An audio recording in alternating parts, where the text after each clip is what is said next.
Ladies and gentlemen, welcome to edition 51. 51. Our anniversary is going to be the 12th of January. That would be 1 year of us talking. Yeah, there's not a relationship anniversary, in case that's what you're thinking. Episode 51 of The Mayor and I, with me, Lindsay Khan, and the Honourable Nick Buckley, yes. MBE. The accused. The accused. Yes. I was going to say, the amount of episodes we've done, even prisoners don't get that. No. Let me tell you something strange. My account on Facebook, Nick Buckley MBE on Facebook yes. page, has started taking off this last week or two.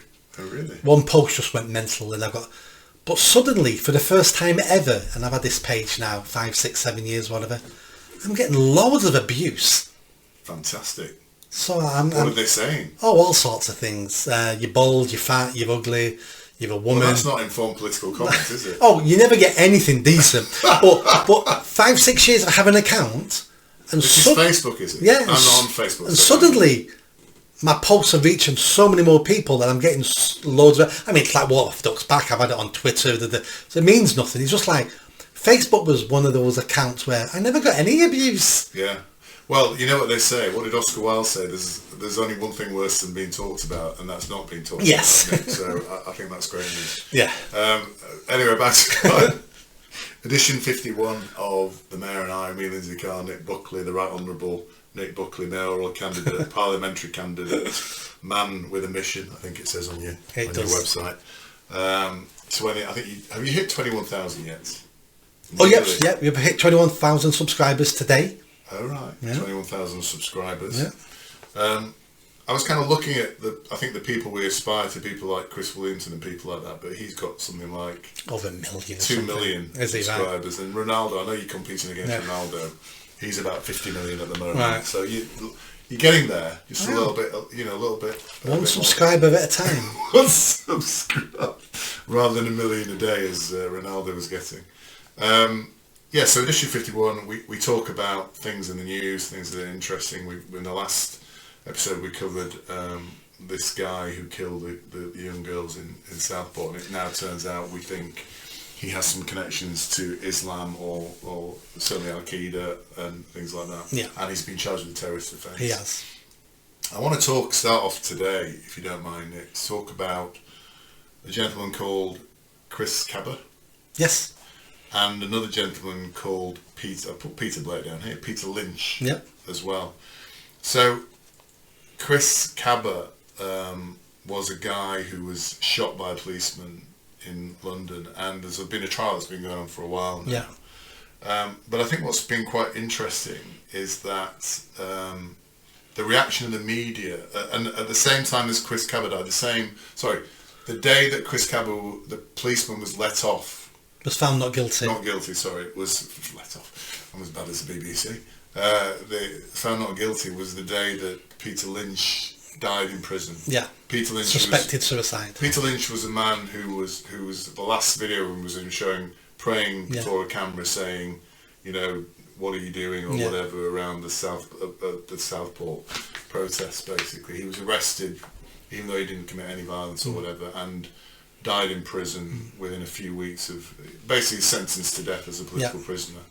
A horrific thing, but it happened to be reported on the same day as Chris Kaba, who was a black criminal, an extreme black criminal. The day before he was shot, he'd shot a man in a nightclub in the legs, and then shot him again outside the nightclub as he lay on the ground.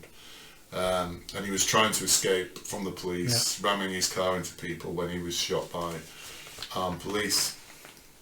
What's been really interesting in here is how the media and how the politicians have reacted to this. So the BBC did a report that they've had to withdraw, I think, since then, saying that black people in London have been traumatised by the verdict of Chris Kaba. I don't know if you are aware of that. I did, but do you know where that came from? No. That was an interview on the street with one black person who said, oh yeah, that's disgraceful, the black community now are traumatised. Just a random guy on the street said black people are traumatised in London. That's where it comes and the BBC run with that. Yeah. One person. Yeah. So that's an example. And I think what I'm trying to say here is that this crap runs deep. Yeah. You've got the BBC doing that. At the march in London on Saturday, there was a march. They call it the United Kingdom March or something. Or Unite the Kingdom. Unite the Kingdom, the Patriots March, basically. People, Tommy Robinson fans, people who opposed to Southport rights, people like me and you who would go on. I would certainly go on that march. I just didn't manage to go down there. But basically talking, a lot of them are anti-immigration and just average people. Average working. Who don't know what else to do Yeah. to voice their concerns. So we're going to London and marching peacefully. Yeah, which is fantastic. What else can they do to show people, I'm sick of this? Yeah, it's fantastic. And I think there were several tens of thousands, if not hundreds of thousands. I heard there was 30,000 on that march and 300 at the counter demonstration march. Yeah, so that's interesting. This is what I'm going to talk about. There was a counter demonstration which I understand faded and died fairly early on. But in that counter demonstration, there was a chap called Daniel Kaba. Have you heard of him? No. So he's the General Secretary of the National Education Union, one of the biggest teachers' unions. And he got on stage and basically said Tommy Robinson wasn't a victim, and Tommy Robinson by this time has been arrested. But Chris Kaba, was a victim of two-tier justice. So this is the leader of the National Education Union, one of the major teaching unions. Doesn't surprise me. Most of the unions are captured. Most of the unions fully behind the trans ideology, behind race critical theory. The thing with the Kaba thing is they all wanted him to be the English version of George Floyd. Yeah. That's what they're trying to paint him as. They've tried to paint him as the English version of George Floyd, who was also a criminal, by the way. Yeah. A reprehensible criminal. Just on Kaba, let me state this. Kaba shouldn't have been shot because he was a London gangster, a violent gangster. That's not enough to shoot the man. When they stopped the car, they had no idea who was driving the car. So it might not have been Chris Kaba. They didn't know who was driving the car. That car was marked for arms. They wanted to pull it over, but they weren't sure who was driving it. The reason why he was shot is not because he was called Chris Kaba, not because he was black, not because he was a gangster, not because he has guns and shot people the day before. He was shot because he was in a 1-ton car, ramming police cars trying to escape, and officers were stood around it who could have been run over by him. He was told so many times to stop ramming the cars, hands up, get out of the car, and he kept on ramming cars, putting police officers' lives in danger. That's when he was shot. Has no different. I don't care about his past. I don't care about who he was. In that scenario, the police should shoot someone if their colleagues are in danger and that person is trying to escape. I think the reaction, it's interesting, the reaction from various groups and various people were clearly trying to escalate this, to fuel the violence to something more than it was about the George Floyd trying to do a BLM moment. Of course they were. And here's five... A lot of money to be made out if you can turn it into a George Floyd moment. I think there are these kind of interests at heart, and these are examples of 5 of the worst takes on Kaba.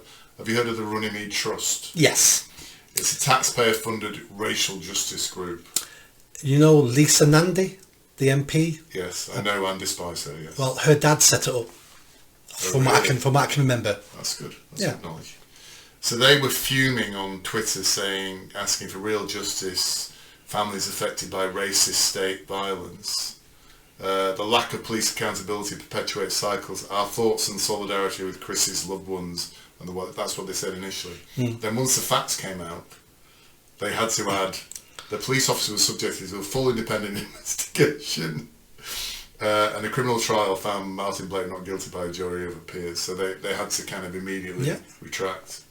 Black Lives Matter, your favourite organisation, they urged supporters to gather outside London's Old Bailey on Monday night. Yeah, I saw the pictures. And then said the police killed Chris Kaba, basically. We find them guilty of systemic racism and violence, and that is before all the stuff came out about his criminal record, basically. They've not then said anything. Sadiq Khan described the killing of Kaba as a young life cut short. adding in 2020 he understood the grave concerns and impacts of Chris's death on black Londoners across our city and the anger, pain and fear it caused, basically. Well, what it's done to black Londoners has made London a bit safer for them. That's what it's done. Yes. So all these people were saying these things before it came out. What a horrific criminal this guy was, basically. Jeremy Corbyn posted a picture of himself on a march for Kaba, and he said, "We cannot live the pain felt by his family, but we can support them by demanding #justice for Chris Kaba. He's been curiously quiet since the retail details of Kaba came out, basically." Will he admit he's wrong? No. And finally, Bell Ribeiro added, Labour MP for Clapham and Brixton has spent years lamenting the events that led to Kaba's death and was quick to point the finger at the police. But when the newly released criminal record came out, and sorry for clarity for our listeners, his criminal record has been suppressed all the way through the trial. No details have been given out until after the trial. So this information then came to light afterwards. Once his newly released criminal record, she toned down her rhetoric. Whilst police officers undeniably have a difficult job and work under exceptional pressures, this trial shows that nobody is above the law. So I think there's interesting things here. One is that these people were quick to condemn the police, to try and stoke up anger, violence and everything else around this particular death. Then clearly either went quiet or modified afterwards.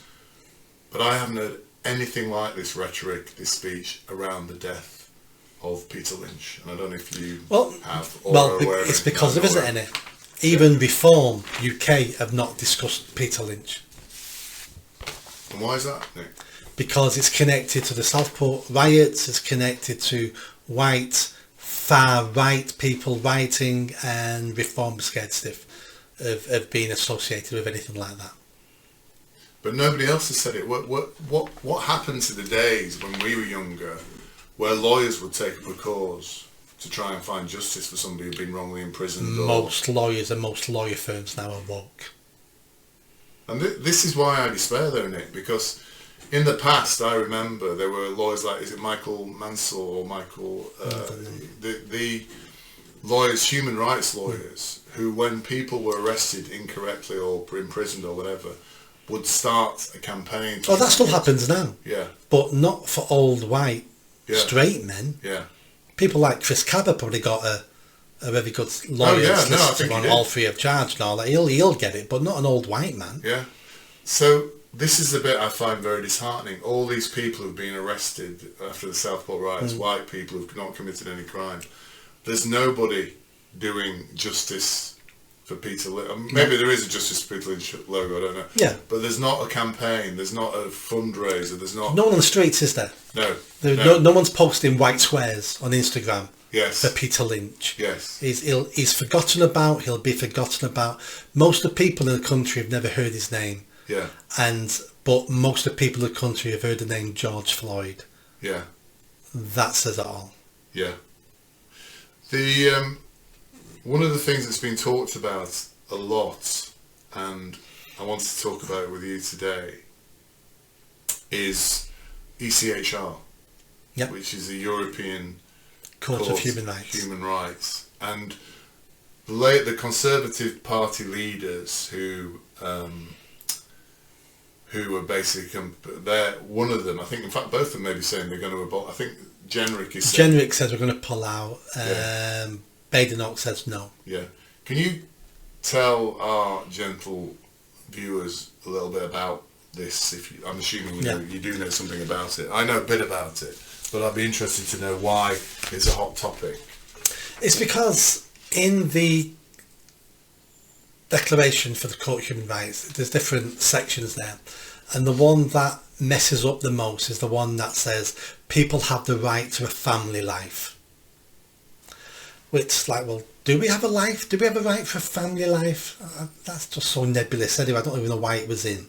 But then in the late 90s, Tony Blair introduced the Human Rights Act in this country, which basically put the European Court of Human Rights Act purely in our legislation. That then made. I mean, we keep blaming judges. It's not always a judge's fault. Judges are just obeying the law. If we want the law to change, the government's got to change it. But then the judges in our country then started implementing the European Courts of Human Rights legislation in our court system, meaning they would look at the European courts and say that you can refer to if European court makes a judgment, our judges have to implement it in this country. Even though we've left the EU, we've still got to implement it. So we're being run by a foreign court. There's cases where we can't deport people because they'll claim that I won't have my right to a family life because you're going to send me back to Iran. My wife lives in this country, my children in this country. There was one famous case where they weren't going to deport him, and not all the evidence, but part of the evidence was he had a cat in this country, and he won't be able to take his cat with him. That's part of his family life. And it's just excuse after excuse after excuse. But Tony Blair put all that legislation on the books in this country. So the judges in this country have to implement these laws. And there's an article I printed off, I think I sent it to you, and somebody's written 10 reasons why we need to leave the ECHR. Basically, I think what you're saying is the ECHR assigns rights to people and therefore won't deport them if they believe they have certain rights or human rights that mean they can't leave the country. Sort of, because some countries do deport them. So what it does is it tells our courts what they can do and can't do. But because we're Great Britain, we tend to obey the law. Yeah. Other countries get told you can't do this, do that, and they just do it anyway. So this individual's said here's 10 reasons why we need to leave the ECHR and replace this legal architecture with laws that prioritise the safety of British people and their children above all. And it's a bit of a trick really, because it's not 10 reasons, it's 10 people and what they've done, which is horrific crimes. I'll just read a couple of them out. Ahmed Ali Alid, a Moroccan asylum seeker who was denied asylum in Italy, Germany, Spain, but allowed to stay in Britain for 3 years whilst his asylum claim was being processed. The Home Office only refused his asylum claim after he committed hideous crimes. In October last year, he murdered 70-year-old Terence Carney and attempted to murder his housemate, Javid Nouri, an Iranian asylum seeker, basically. Ali he was laughing at footage of Hamas October 7th attacks on Israel and keeping a knife. They gave him a warning and he was left to his own devices again, somehow. Days later,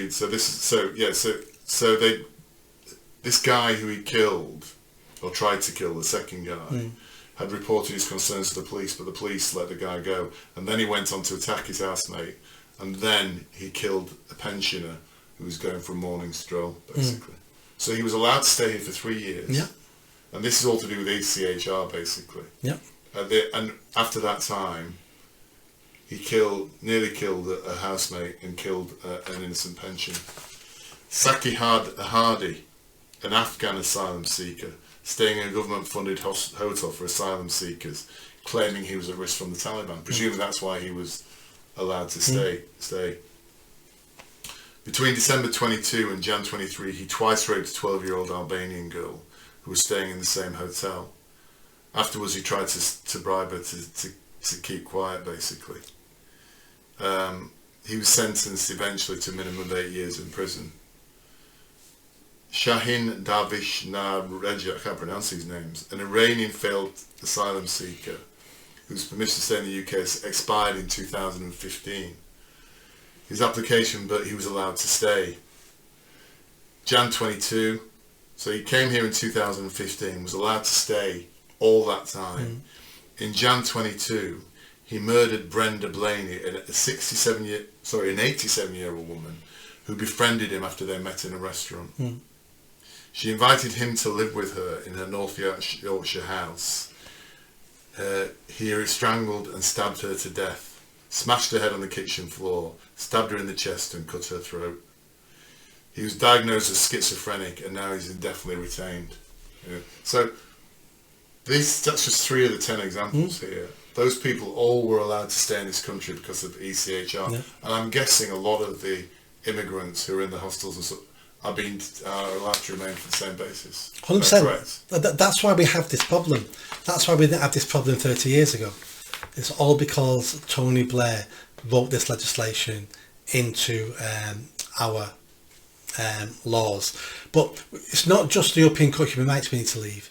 We need to leave the UN Convention on Refugees. There's some other global legislation we need to leave. And we just need to pull out of all of it and then deport people and not allow people to step foot on this soil. So if we pick up migrants in a channel, they're taking, I don't want people dying in a channel, but we either send them back to France, push the boats to France, or get a French Coast Guard to pick them up. If they won't, which they probably won't, we take the people onto the Navy ship and we sail them to Ascension Island in the Atlantic, and we drop them off there. And then we give people choices. You can either go back where you came from or you stay here. But they never step foot on the UK. Now, we could stop this in a couple of weeks if we just had someone tough enough to want to stop it. Yeah. But we don't, because it's all, I might get in trouble with European Court. We've left Europe. Just leave the court now and walk away. We don't need any of it. I'd leave the WHO.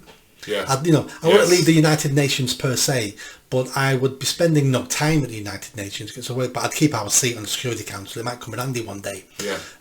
But all these international organisations will be pulling out of all of it. It's really what Trump is going to be doing in America, isn't it? Is protectionism. Look after yourself and your own people. Because that's what you're paid to do. Yeah. I mean, one of the few things my father used to say to me, which made sense, and I wasn't a great fan of everything he said, but one of the few things he said that always resonated with me was charity begins at home. And I think there's a great truth to that. There's a charity begins at home, in your own home, but it also begins in your own country as well. It begins with the people in that country and how they are treated and looked after before you start looking at other people. But we've inverted that, haven't we? We have, because virtue signalling, and some people want a global socialist utopia. Most of the money we send abroad to help other people, it's wasted, it's stolen, it ends up funding wars. Most of the money on the first Live Aid with that Irish guy, Bob Geldof. I can't stand him, but him. Most of the money he raised that was sent to Ethiopia, they've tracked it. Nearly all of it was stolen and wasted. Nearly all of it. We've come across your irrational hatred of Bob Geldof before. Have we? Yes. Why is it? Because of the Live Aid? Oh no. Oh, just like he's first of all, he's Irish. He is Irish. Yes. He's not Liverpudlian. No. Irish. So stop talking about the UK. He was anti-Brexit as a foreigner. He just annoys me. But most. I mean, I'm now getting to the stage where I can't watch any television programs because I know the actors have all said Kamala Harris is great and all that. It's actually so. I was watching with Billy Crystal the other day called Before. And it's really, I like Billy Crystal. He's a great actor, isn't he? And When Harry Met Sally and City Slickers and all that sort of stuff. And this thing was really good. But I'd been reading about the fact he's been a Clinton supporter, and and all these actors, they're all dopey left-wing supporters. Some are beginning to come out now for Trump. Yes, a few are. Some are coming out. Still a minority, a very small minority. I've got a theory about that I want to talk to you about later, but we're going to talk about America later. Sorry, there's one more person who's been killed recently I want to mention, again by an immigrant. Have you heard of Rhiannon Sky White? Yes. This was a terrible case. Yes. Do you want to tell our listeners? So she was working at a asylum hostel somewhere. Finishes work. She's at the train station, bus station or train station. One of the immigrants who she helps there was there and carried on an argument with her about who ate all the biscuits. It was about who ate all the biscuits, or who drank the coffee or something like that. I think I read it was about the biscuits. She turned around to walk away, and he stabbed her in the back of the neck with a screwdriver and killed her. Presumably it went into an artery or something, I'm guessing. And again, it was somebody who come across on a small boat who was staying in the side. They shared July, a couple of months ago. It was an 18-year-old kid, I think it was. We're allowing nutcases, the mentally ill, the violent, the criminals, the gangsters, from all over the world whose countries don't want them and have thrown them out. Yeah. And we let them come here Yeah. to rape, kill, pillage our people here. Yeah. And people don't seem to see it. I don't know. I want to talk about the people who are behind this now, which is the Labour Party. And I'm going to put some propositions to you, which so Starmer's approval rating is now even lower than the last time we met. And when we meet next week, it'll be even lower. Even lower. Or the budget. But, I've written something here, and I don't know. I've got an awful feeling you'll agree with me. I don't think he cares. What I think has actually happened is he has a massive majority. He knows he's got a massive majority.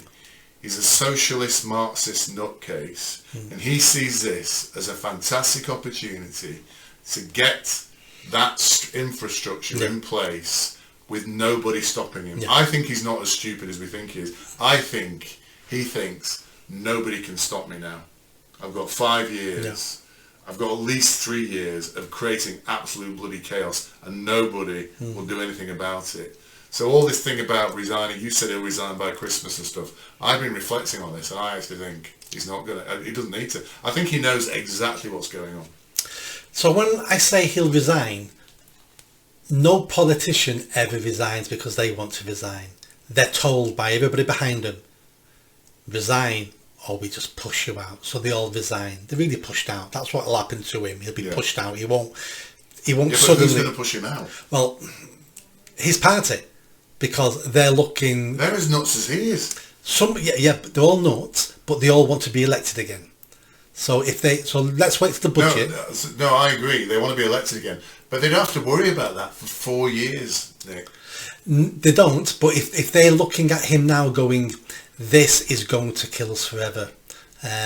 Also, we need to look at outside influences. So let's say the economy starts tanking from next week because of the budget. Extra pressure there. So these things can happen. If Trump wins the election and then heavily criticises the Labour government and says we do no deals with Labour because you're all socialists, that's extra pressure on him as well. So many things can happen. I think he does care about his popularity, not as much as some politicians though. So Boris Johnson always wanted to be popular. Yeah. So Boris Johnson wanted to be liked by people next to him, not just the public. So I'm sure he wants to be liked. I just don't think it's his number one aim is to be liked. But I think you're right. I think he's not. None of these. Well, most of these people are not stupid people. He's a clever man. But I think you're right. I think he's gone into this as an ideologue. He knows he's only got a certain amount of time. Everybody knows you can be out of office sooner than you realise. Yeah. So I'm not planning to do things slowly over time. I need to get these done now. Yeah. If I can get the core done now, it doesn't matter if I get kicked out. Yeah. Because I've done the core job. Other socialists can come after me and carry on the agenda. I think you're right with that. But I think he's blind in many ways of how the public thinks, reacts, what he should do and shouldn't. I mean, some of the mistakes he's made,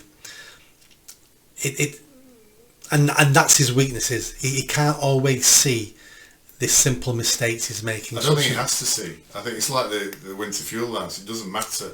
Nobody's going to stop him. And he's just thinking... But did anyone think they were going to stop Boris Johnson? Boris Johnson wins the 2019 general election. Yeah. Sweeping the victory. He's out in 2 years. Yeah, that's true. All these people have seen history and go, nothing is certain. But what I'm not understanding though, Nick, is where's the pressure going to come from him to resign? Because I don't think his own party is going to make him resign. I think perhaps you're right. The only thing potentially could be international pressure. Because actually we're seeing Europe transform, aren't we, now? Yeah. We'll talk about America later, but if Trump gets in, I think there's going to be pressure from America as well. So potentially international pressure could do it. But I don't think domestic pressure. I mean, everybody's supporting him. You know, Sadiq Khan's supporting him. All the MPs are supporting him. They are at the moment because no one thinks he's going anywhere at the moment. Once he starts looking weaker, people are already manoeuvring. We know they're manoeuvring. If the budget doesn't go well, let's say we start getting more immigrants on small boats across from Europe because Germany and France have closed their borders, and suddenly that doubles overnight because they can sort it out, but they're all coming here now. he wouldn't survive that. Trump, there's a lot. I don't know what it will be. It might be something. It'll be the straw that breaks the camel's back, and we don't know what that straw is. Potentially, the event you talked about that will cause effectively a revolution in the country could be the thing that precipitates his exit. I was interested in your opinion, because I know you kept saying he's going to be out by Christmas, but we thought these revelations about his personal life were going to come out. That's just not happened. No, and I don't think that would end his career anyway. No, I don't think he cares.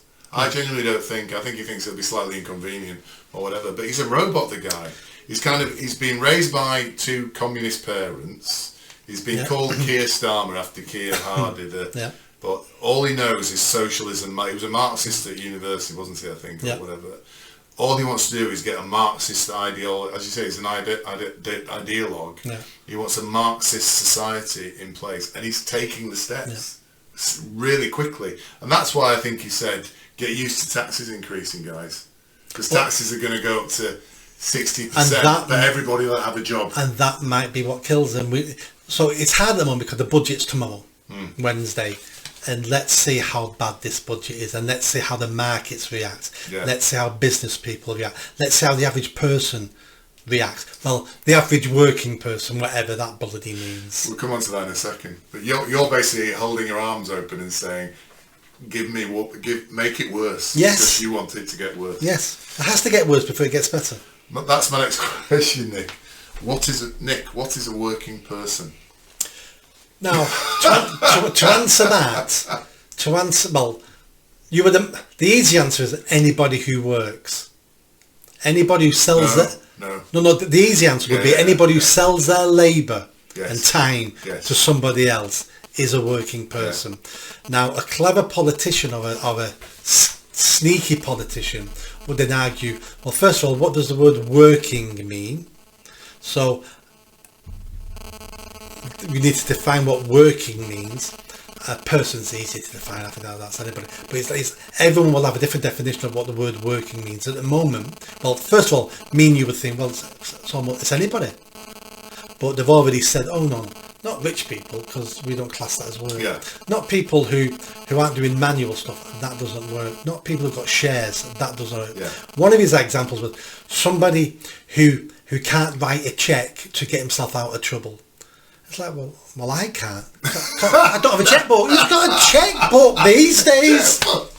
Anyone who can't, I can't write a cheque, idiot. So, and then the next day come up with another description of what it means. Someone asked him again, and he went, a working person, they know who they are. So now it's now self-identifying. It's self-identifying, but regardless of that, they're going to attack people who don't fit into that category. Yeah, because it's interesting, because this pathetic thing you said about a working person who can write a cheque, or a working person is not somebody, a landlord isn't a working person, because they own property. So the fact you might be getting up at 3 o'clock in the morning, spending a full day working, fixing your property, or whatever, renting it out, whatever, barely making any money, as a landlord, you're not a working person. I mean, I've been up this morning. I was up early this morning. I had an early meeting at 8 o'clock. I've been working all day. I think I said to you, I'm really packed out today. Come over here, drove over here. We're sitting down here doing this now. But by his definition, I'm not a working person. Now, I really resent that, because I have spent, since I was 18, I have not stopped working. I have worked all my life, every day, hard, got up, gone to work, full days, full weeks, I've never spent any period now in my life not working, getting up and going to work. But I'm not a working person. I just don't count. No. Well, that's because he intends to hammer you. Yes, he does. Yes, he does. So basically, a working person is somebody he can't hammer. Is basically what it is, isn't it? That's what it is. Somebody he can't hammer for tax, basically. And again, this utopian society... Well, he's still going to hammer them on tax, just not on what most people think is tax. He's not going to touch PAYE. He's not going to touch employees' national insurance, and he's not going to touch VAT. Everything else is going up. He's going to be looking at increasing everything else. Fuel duty, they're looking at 6p a litre going up. That's a big jump, 6p a litre. And he's going to be taxing everything else. he's already announced now that they're not going to be funding the cheap bus fares after next year. Yeah. They're down, aren't they? From £3 to £2. Yeah, and what do you want? That pensioners, free bus fare and pensioners, prescriptions, all these things is, so people will be feeling it. He's just not going to hit the big one. But they do. What he doesn't understand is they get it anyway. So what happens is, if he increases, I've said this to you before, the costs of the payroll by increasing employers' NI, not employees' NI, all that good business people do is cut the payroll. Yeah. And how do you cut your payroll? Sack people. Sack people. That's all that starts to happen, basically. Yeah. So as he levies these taxes on wealthy people, what's happening? We're seeing it happen now, aren't we? The biggest brain drain from this country in decades. Yeah, since the 70s. All our creatives, our entrepreneurs are leaving the country. He increases the tax on companies. What do companies do? They lay people off, don't they? And employment or unemployment is starting to increase again, despite the fact we still have that 11 million people on benefits or whatever. Yeah, about 10 million. Yeah. So are not working. Some are on benefits, some are not. So yeah, he doesn't know what a working person is because he's never. Again, this is somebody who's lived a very privileged life, lived a very protected life, doesn't understand the reality, doesn't go and sit at McDonald's for 2 hours, and we talked about that again. He doesn't understand the reality of most people's lives. He has a vision in his head of what this sort of idyllic working person is like, and he's trying to create a utopia for them. Well, it starts Marxist vision again, isn't it? It's the proletariat against the bourgeoisie. Yes. So he's not going to tax the proletariat. He's going to tax the bourgeoisie. Yeah. And he's splitting. Again. But Good guys, bad guys. It doesn't exist like that anymore, does it? There's a much broader spectrum of people and he's hitting lots of people who are trying to progress in life, make more money or whatever. But it's hard. But he's not doing it for the public sector. So the national insurance increases will not affect the public sector. Yeah. How sneaky is that? Yeah. That's where the unions are. That's where most of his voters are. That's where most of the woke left idiots are. All in the public sector. Oh, let's not increase their national insurance. But that's how totalitarian societies develop, don't they? You end up, it's like with communist Russia. Was it something like 70% of the population working for the government? And so everybody works for the government. There's no productivity. Everybody gets a crappy wage, live horrible lives because nobody's providing any services for them. But it's equal because it's all shit.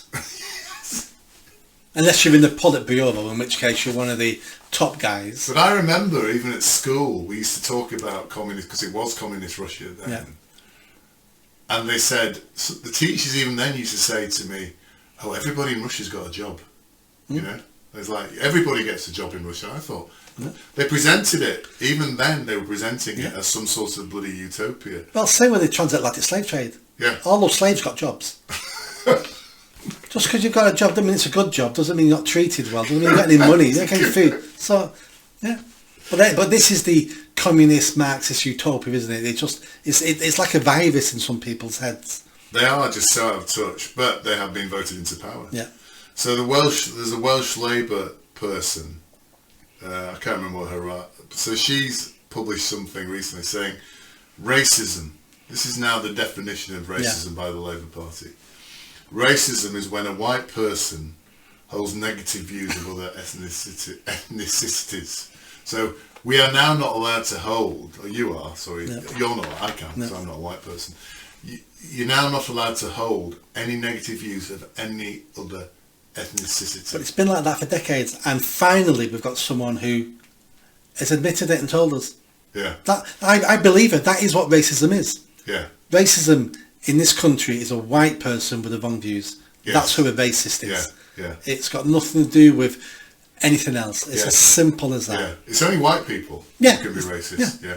And you're not allowed to hold. So you're not allowed to hold a negative view about anybody who's not white. Yeah, well, I'm a huge racist then, in that definition. That's the way they think.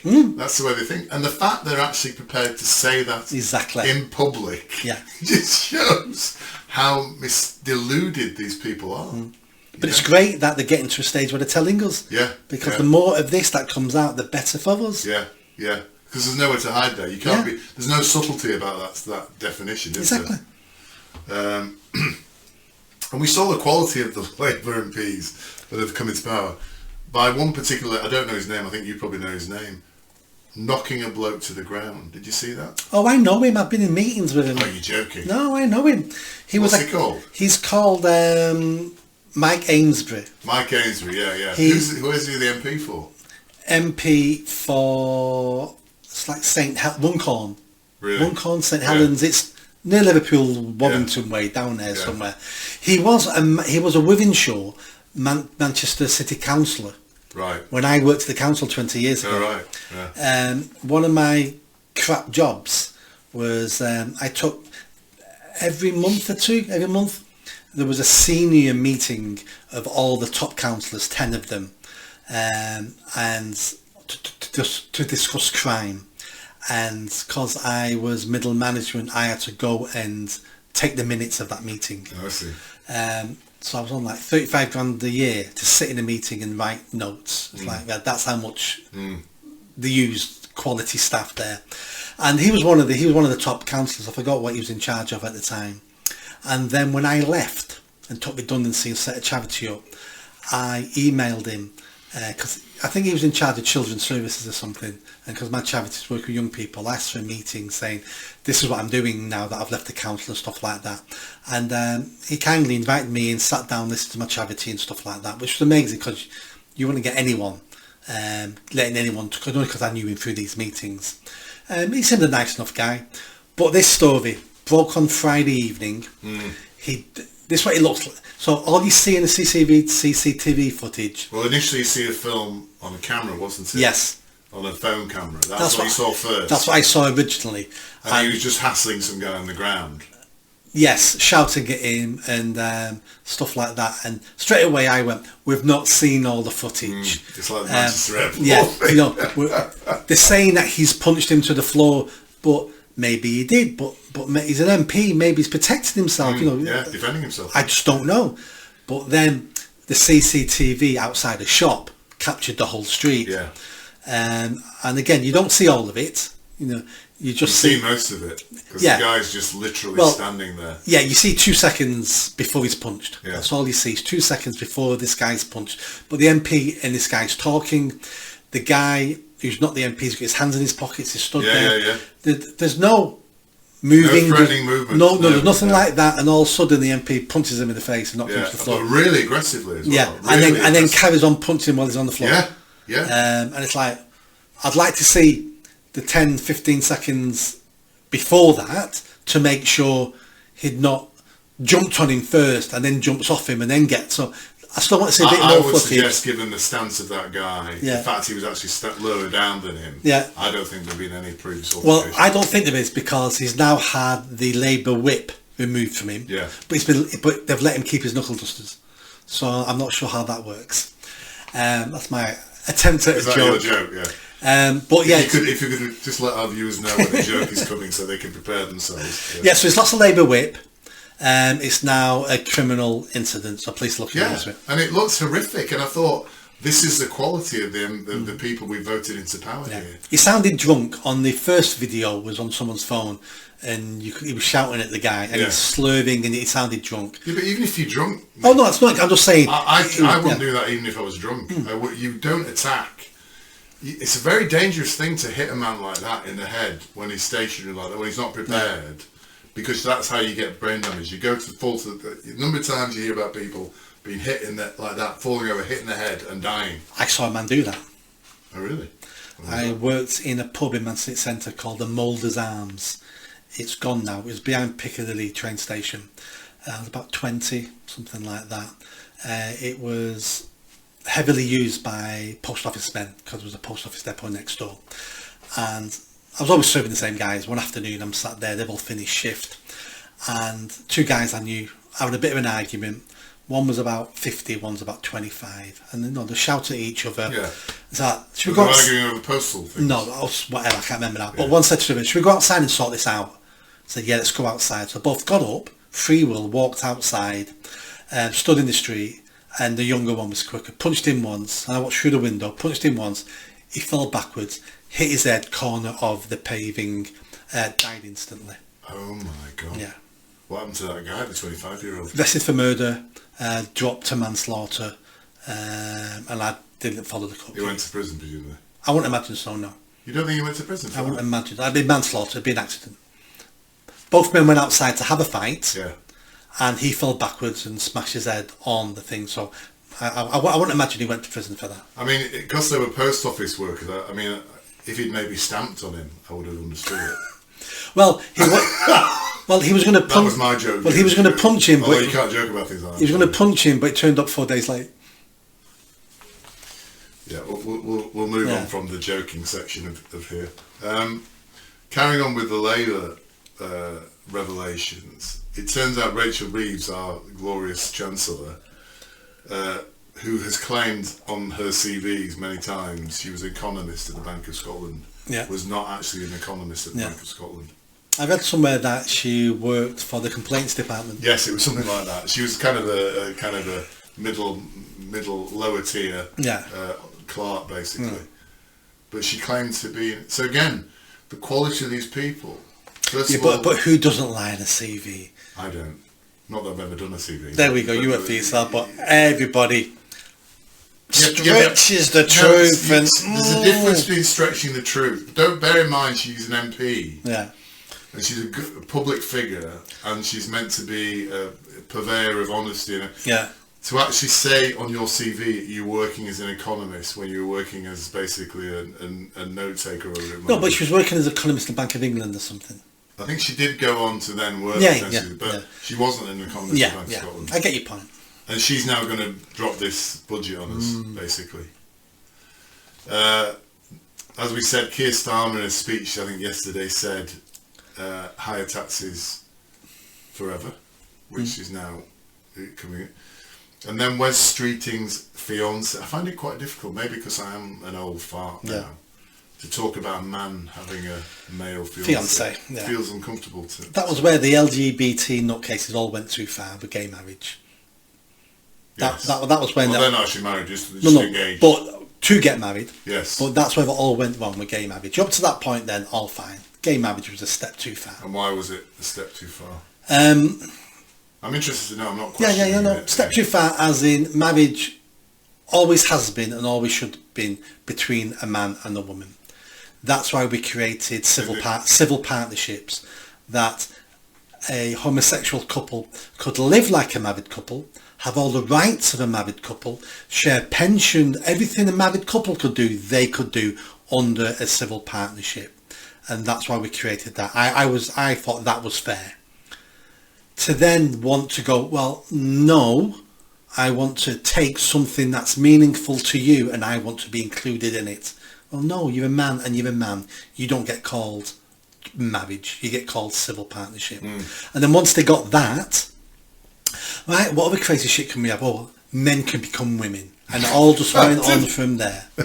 I'm not sure the gay community came up with that side of it. I know Stonewall. Well, they did all. That's why LGB. That's why they added the T to it, because there was no more battles to fight. Is the argument about marriage, gay marriage, not about the fact that marriage is a Christian concept and a religious concept, and is defined as a relationship between a man and a woman? Is why you're opposed to it, as opposed to, because I agree, civil partnership makes sense, doesn't it? If you're living in or having a relationship with somebody, no matter what sex they are, and you're working together, you should have the same rights as a married couple in terms of the ownership of your assets. I don't want to tell someone else how to live. Yes. Legally. Yes. If you want to live like a married couple, then you should have the rights like a married couple. If you want to share your life with that person, I've got a problem with it. But what you're saying is marriage as a concept. It was they corrupted something that was important to society, which was marriage. Marriage was already in trouble, but it was just one more nail in the coffin. Because if two men can get married and two women can get married, well, what is marriage? Yes. We've now changed the definition of the word. Yes. It doesn't mean what we always thought it meant. So your argument is it's the corruption of something that has a very clear meaning and substance into something else. Yeah.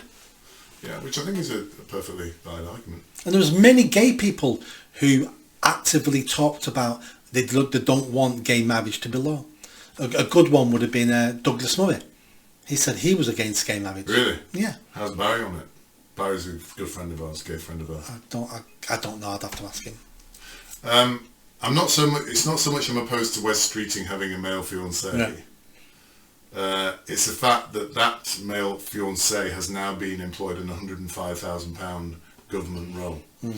And in addition to that, I don't know if you're aware, Nick, over 200 friends and family of the Labour Party, new Labour Party, have now been employed in these government roles. 200 cronies have been employed. Are you aware of that? I am. I'm not sure what to think of this, because our civil service doesn't work. So the American civil service leaves, not all of it, but the top brass leave when the government is voted out. Our civil service stay.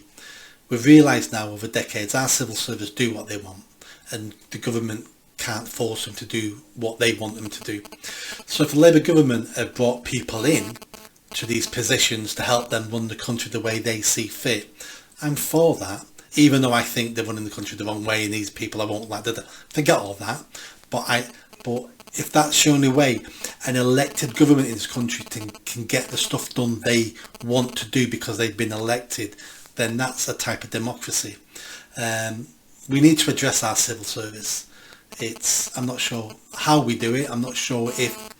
Yeah, that's a conversation for another day. I'd have to give it some thought. But our civil service isn't working. 50 years ago, it may have been the envy of the world. It may not have been, but we were told it was. But it definitely isn't now. Yeah. So it doesn't surprise me that they're having to put their people into top positions in the civil service and government. Impact, yeah. Yes. Karen Wes Streeting, he was, for a while we were hailing him as a person who was going to reform the NHS, weren't we? So he's kind of backtracked on that. Of course now. he is. And what he's done, which is pathetic, I think, is put out a public consultation that so people are allowed to put their... And there are various suggestions that have come in, including put a Weatherspoons in every... which I actually think is quite a nice idea. Limit the BMI of nurses, because they're saying there's too many fat nurses. Yeah.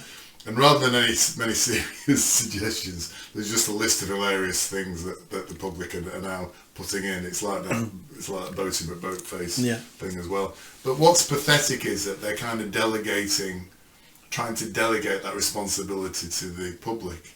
We put them in power to take care of these things for us, haven't we? Well, I haven't, because I didn't vote for them, but the public, the electorate, have put them in power. So they're now going back to the electorate and saying, "Have you got any ideas?" Yeah. I've been involved in dozens of public consultations for the council, and I can tell you this: no public consultation is ever held to truly find out what the public think. They don't care. It's used for, I can think of two reasons why it's used. The main reason is legally, especially councils, if they want to do something new or change something, legally there's a box ticking exercise that they had to have consulted with people. Yeah. So let's do a public consultation. We don't care what they say. We've ticked the box. It's done now. The other time they do it is when there's a tough decision coming down the line and they know that decision. They're going to make that decision anyway. But if we do a public consultation and twist the questions and do this and do that and get the answer we want, when we make the decision we're going to make anyway, we can say, look, the public wanted it. So it's never what you imagine it to be. They're never asking you your opinion because they want your opinion. They're asking you because they don't care and they're ticking a box, or they're asking you because they do care, but they've gerrymandered the questions to make sure they get the right answer, so they can then do what they were going to do anyway. Yeah. So you think he will cherry pick things from there and say, well, we're just doing what the public are asking about. Exactly. Yeah, possibly. There's one other thing that the Labour Party are backtracking on rapidly, and it's Lammy again. We despise Lammy. So Lammy, who I think was saying that the Uyghurs in China, it was genocide and all that sort of stuff before. Now they're backtracking on that just before he goes to China. So it's I suppose there's a positive there. At least they've got some sense in that, basically, if they want to have a relationship with China. But it just shows the morals and integrity of these characters doesn't exist, does it? If you want to talk about a genocide in the world at the moment, that's the one to talk the about. Uyghurs are a pretty good example of it, of what's yeah. happening in China. Yeah. You know, a minority group, Muslim, Yeah. putting in camps, people being made unfertile, slave labour. And numbers, big numbers. Yeah, millions. Yeah. So if you want, I'm not saying it is genocide. I'll say if you want to make a case for something in the world, there's a bloody good case. But it's under a so-called socialist regime, an authoritarian regime, and a very rich regime. Yeah. And if our socialists want some money off those socialists, then they have to play nice, aren't they? Yeah. It just shows that they're just the same. We've always said the Uni Party, they're just the same basically, aren't they? They're doing exactly the same thing. They're not actually standing up for the Uyghurs. But this is the difference between sixth form politics, evil, they're nasty, they're the fascist, and then when you've actually got power running the government, we still need something off China. We still need to work with Trump. And it just shows, it just embarrasses you that you were like that in the first place. Yeah, it is embarrassing. While we're talking about Trump, let's go to the American election. I'm kind of going to segue in from Labour and what they're doing at the moment to the American election, because there is an interesting story which hopefully you can tell our viewers about, and it relates to 100 Labour staff members. So I found this really interesting. I don't know if you did when you read about it. Do you want to just let us know what your... what happened was there was an advertisement on LinkedIn by someone connected to the Labour Party. I forgot the woman's name now. I don't know this background. Nice. I've just kind of read the end story. Yeah, so this is how it started. This is how people found out about it. And she was basically saying to people, do you work for the Labour Party? Do you want a week, 1 or 2 weeks paid in America? We're sending... Where's that gone off like that? Are you sure it's plugged in? Yeah. Sorry, don't worry, the light's shining on me. It's fine. That's okay. You're in the dark. Why is it like... I'll have to talk about... So, do you want 2 weeks away to America, paid for, working for the Harris campaign? We're not sure who signed up, but that came out. Yeah. And people went, But this is a Labour Party initiative. Yes. It happens to break electoral law in America. Yeah. So if the Democrats accept this help, they've broken their own law, because it's the foreign power sending people over, mixing in their election. Because it wouldn't have mattered if they were the shadow cabinet, would it? It wouldn't have mattered. It still would have done to a certain extent. Sorry, it still would have done. It wouldn't matter if you're a Labour supporter and you go over off your own back and do it. Well, you're just a nobody now, volunteering. But to have it paid, that means someone's paying you as a foreign national to go interfere in the election. So that's the illegal bit. The Labour Party have backtracked now, saying, it's not what it seems. We weren't paying anybody. We were just advertising an opportunity. We were never paying anybody. They were going to have to go on their own time and pay their own airfare. So they're having to backtrack. That's as much as I know. But what it signifies to me is how captured Labour and the left are, because it's not kind of, do you want to go over and assist in either campaign? It's like, go over and work for... Because Trump is bad and Kamala, who's an imbecile, is good. That is what's shocking to me. It's not about, whatever's right for the country in America or whatever. It's kind of so partisan that they only will go over and work for Kamala. Well, I think it's worse than that. How is this Labour government going to have a good relationship with a Trump presidency if he wins in a couple of weeks' time, when they've sent people over against him? And who do you think needs who the most? Do you think we need America more than they need us? No. And they're souring that relationship. If Harris wins, who cares about Trump? But this is a gamble for the country. Yeah, it's a massive gamble. It's a gamble. And the Trump campaign is aware of it. They're the ones who complained. Yes. Because quite, as you say, it breaks electoral law. It breaks electoral law over there. All sorts of ways. So there's that incident has happened. And talk about trying to alienate yourself from potentially one of the most powerful countries and people in the world. There's also an organisation called the Centre for Countering Digital Hate. Have you heard about this? I think so. It was set up by Starmer's new chief of staff. I can't remember what his name is. And it's a list of things they're trying to achieve. The first item on the agenda is kill Musk's Twitter. On all the, have you heard about this? I have heard that bit. Of course they want to kill Twitter, but it's the only social media platform worldwide that still has free speech. Yeah. That allows right-wing views. Yeah. I mean, they've had full control. The left have had full control over social media for 15, 20 years. Yeah. And it's only Musk buying Twitter. I think I said to you one episode, I didn't realise how important Musk and Twitter was until we had that conversation a couple of months ago. It was like, do you know what? You're right. Yeah. That's the only place you can air your views and freedom of speech, and there's controversy, and they want to kill it. No, I know, and I think it's. I think my wife said that to me. She said if it wasn't for Twitter, there'd be a real. And I use Twitter, but I get a lot of information from her off Twitter. And I think if you think about it, you start to realise how important that is. I mean, I'll come back to that later. But something is happening in America. Saturday Night Live, which is a famously left-wing, they've turned on Kamala and Biden, so they're now doing sketches making fun of her, accusing her of being an alcoholic. I don't know if you're aware of this. Yes, I've seen some of them. I think only because they've become so bad that it's like... You can't ignore them. We can't ignore it any longer now. We can't. We're going to have to attack them ourselves because... People are asking us, why are they... Why are you attacking? And Bill Maher, who I think you do know, he again, he's becoming... I mean, he's a left-winger, he's always been a Democrat, but even he now is become... And he has for a while, but I think even now he's like, I can't ignore this now. Yeah, exactly. And we've actually seen CNN and MSNBC asking her, Kamala Harris, hard questions for the first time. So much so she's actually shocked when she's been asked the questions.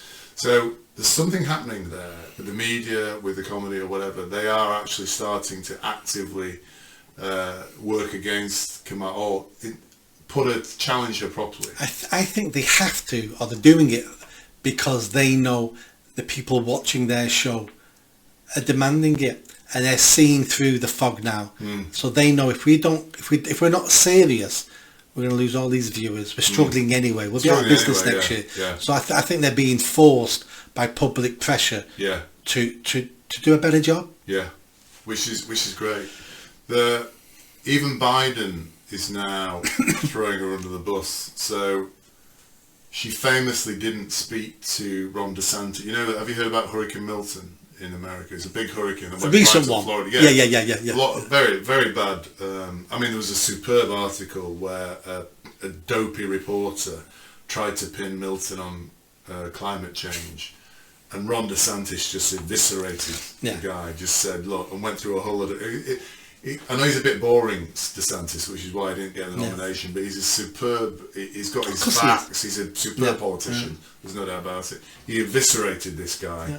Just took him through all the reasons why it wasn't related to climate change, how there'd been far worse situations before. The guy was, just superb. The Aztecs had gods based on hurricanes and tornadoes and stuff like that. And that was like 1,500 years ago, 500 years ago. So where was the climate change then? Yeah. Man-made. It was superb to watch. So Biden, so this Hurricane Milton happened, and DeSantis said, Kamala Harris hasn't even called me to talk about it. Right. But then they were interviewing Biden, and Biden obviously seen this, and he said, I've been on the phone to Governor DeSantis, we've talked it through, and we've had a good chat about how to do it. So you know that Kamala Harris and the leader of the House stabbed Biden in the back to get it. So even he is turning on her as well. There's something I wanted to talk about that. Kamala Harris is terrible. I think, and I understand now, I used to think, she's bright, she's been a prosecutor. But apparently... I thought you were going to say prostitute. Yeah, prosecutor. But apparently she didn't even pass her bar exam. Because this is something Trump has been saying. Right. So she got through on one of these DEI things. Yeah. Right, there we go. And I think what you're seeing there is relatively low intelligence when you see her talking and being interviewed. She can't answer questions. I mean, if you watch Trump, did you watch the Trump and Rogan thing? Joe Rogan? A few minutes of it, but it's 3 hours. It's 3 hours. But Trump can hold his own for 3 hours. It's entertaining, yeah. He's entertaining, he's funny, he can handle difficult questions. He doesn't need a prompt. Yeah. Kamala Harris can't handle one question. No. And surely now most Democrats must be looking at it and saying this is crazy. One of her initiatives, which I think you sent it to, or I mentioned it to you, then you sent me the details. She's put together an agenda for black men. Because they're not voting for her. But for me, it's not that they're not voting for her. I'll tell you what my concern is, or my observation is on this. So if I just go through the agenda with you quickly. First of all, she's going to give 1 million loans out. Yes, 1 million loans of £20,000 a time. So that, I think, is that 2 billion or 20 billion? I think it's $2 billion that. £20,000 of those loans will be forgivable, right? So if you're a black man... So forgivable just means you don't have to pay it back. Don't have to pay it back. If you're a black man and I say I want to start a business or, you know, doing as whatever black men do in businesses, I'll apply to this black men's loan thing. I can't if I'm a white man. If you can't apply. I'll apply to... and then they'll give me 20 grand. I'll go and put it into this business. If the business falls over, I don't have to pay that back. That's it. Yeah. So that in itself is scandalous to me because there's lots of... Well, not only that, it sounds like a bribe. It sounds like a bribe. Yeah, it is a bribe, isn't it? Special training for black people, black men, for good paying jobs. I'm sure there's lots of white men who would like good paying jobs as well. Well, if you want black men to have good paying jobs in America, sort out the schools. Yeah, why? The schooling system in America is horrendous. Yeah. So educate them better, basically. Yeah, I mean the school. So in America, you parents are told in the inner cities which school you send your kid to. Yeah. You don't have a choice. Yeah. You have to go there. Right. So the schools are terrible. Where if they gave them choice, you could send your kid to any school. Oh, I see. Parents would start picking better schools. Failing schools would go under. But they don't do any of that in the inner cities because they don't want black people being educated. Well, it's not that really. It's because... I don't think that's the case. No, it's because the teacher unions are so strong. They're looking after the teachers, and teachers don't want poor teachers being fired and failing schools closing down because that's their members. I'm only on number 2 of the list now. Yeah. Third one is cryptocurrency investments. I don't know what the hell that means. Is that letting black men invest in cryptocurrency investments because they can't invest in cryptocurrency on their own? They have to be shown how to do it. A national health initiative for black men's illness. That's nice, isn't it? It'd be nice to have one for a white man as well, wouldn't it? And finally, legalise recreational marijuana. That's the final initiative. And it's worse than that. It's legalise marijuana and promote black men in selling it. It's some wording like that. Oh, really? So basically, she wants to turn black men in America, into drug dealers. Haven't we always said they shouldn't be drug dealers? And there's quite a lot of black men who are drug dealers already in America. But she wants to make it a career option, being a cannabis dealer. So absolutely horrendous. When I read this, I mean, you've made the point, it sounds like a bribe. For me, the issue here is how bloody patronising it is, isn't it? And what this is doing, it's exactly what's happening in this country. It's the idea that certain groups of people have no agency. That a black man in America isn't capable of building a business on his own. That a black man in America needs to be trained how to use cryptocurrency investment. That a black man in America wants to smoke marijuana and therefore will make it legal. It's kind of that, it's stereotyping, it's racist, it's patronising, and it assumes black men have no ability to do these things without any assistance, basically. You imagine a white man promising that stuff to black men in America. Yes, that's a really good point. He'd have been called racist, and rightly so. Yes. He'd have been called racist. As she is racist, that's the point. If she really wanted to help black men in America, she should do the common sense. Crime and disorder. Make them safer. Improve the schools. Secure the family where more black children are being raised by the mother and father instead of just the mother. Something like... Most murders in America are black men by other black men. Yes. So all these things, they would improve the lives of black men in America, not just this rubbish bribery. It's just, but black men are saying we're not voting for Kamala. But as a black man, you know, if it was an agenda for Anglo-Indians and it was that, I'd like, what the frick? How dare you? Barack Obama came out and was saying to black men, if you don't vote for her, you're a misogynist. Yeah, yeah. Well, it's like that time Biden said to, if you're not black if you vote for Trump. Yeah, It's like, don't tell us how to live our lives or what we are and what we should do. Yeah. This is, as a black man, surely any self-respecting black man, maybe I'm being patronised by myself, any self-respecting man seeing that list would say, that is bloody outrageous. How dare she talk about us like that? That's what I would say. I'm not disabled. I don't need that sort of help. Yeah. The help I need is fix the inner city. Yeah. That'll improve my life and my children's life. Not giving me stuff like that. No, it's just scandalous. But anyway, this is now, I'll come to the conclusion on this one now. I have now decided, given what I'm seeing, that the elite, the corporates, the powerful people in America have deliberately put Kamala into this position because they want her to lose and they want Trump to get in. That's my theory. That is my theory. That's your theory. And I'll tell you why. Two things. Elon Musk, the most powerful businessman in America, is supporting Trump. He's not stupid, Elon Musk, is he? He's one of the brightest guys on the planet. He's not doing that, he's doing it for a reason. I think now he's actually doing it for survival because if Harry, I think they will destroy his business empire if they get in. But the second thing is, and I don't know if you know this, the chief exec of Google, because this is on Joe Rogan's. Joe Rogan's called up Trump after the McDonald's thing and said, just to congratulate you, the Trump thing is blowing up the internet. The McDonald's thing is blowing up the internet. Now, why would the chief exec of Google, again, one of the biggest organisations, call up Trump? I don't know, but I read the other day that Google is the biggest donor to the Democratic Party. Oh, did you? Yeah. Yeah.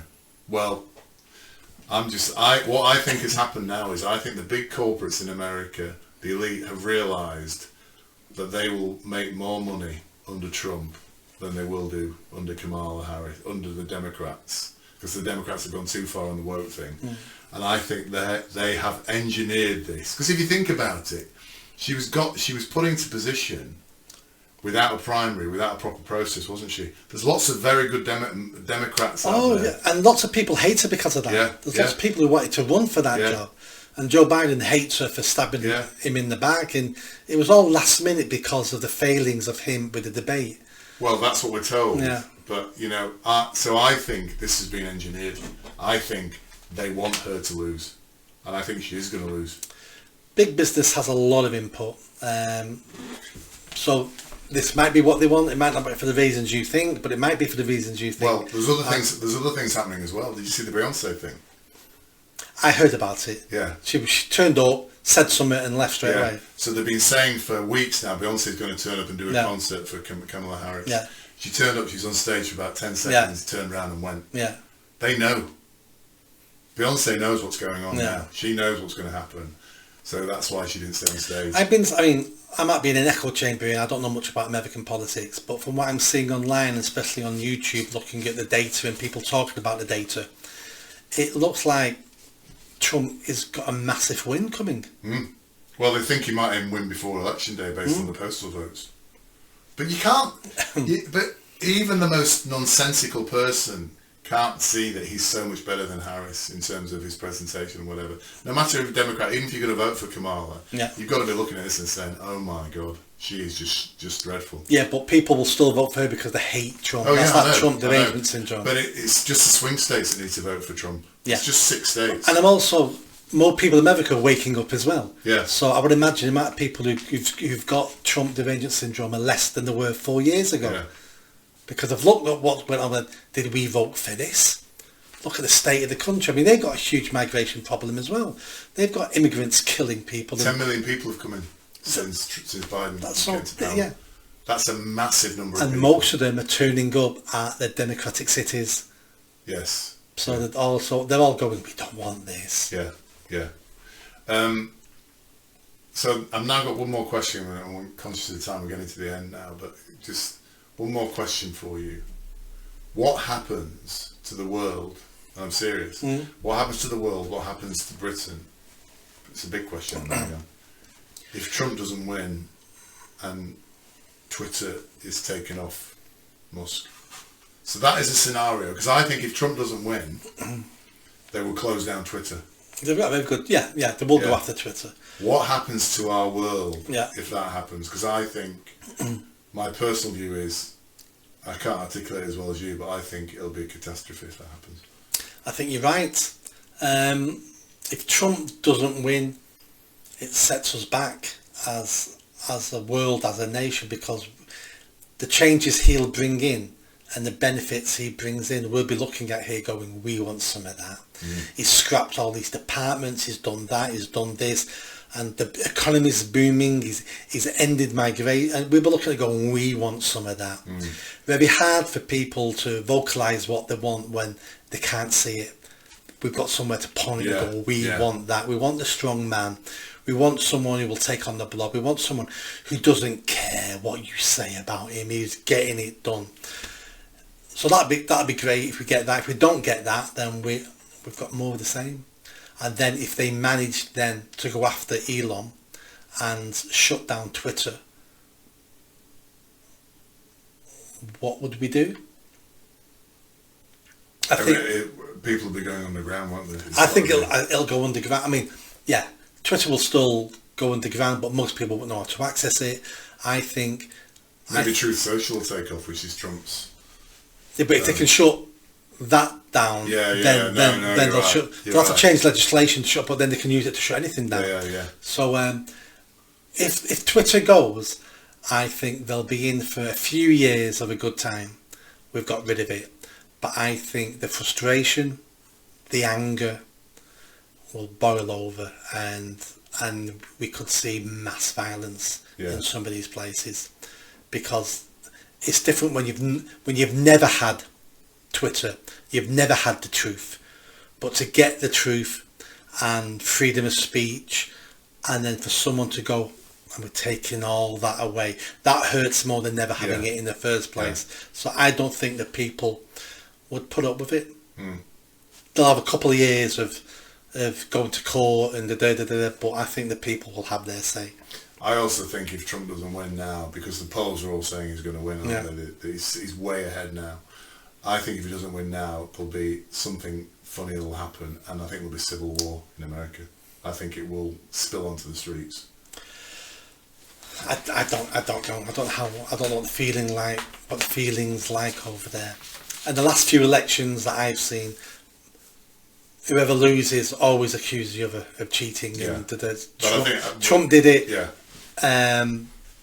Hillary Clinton did it. So, but I think this time, I mean, my wife is now convinced that he was cheated out of the election in 2020.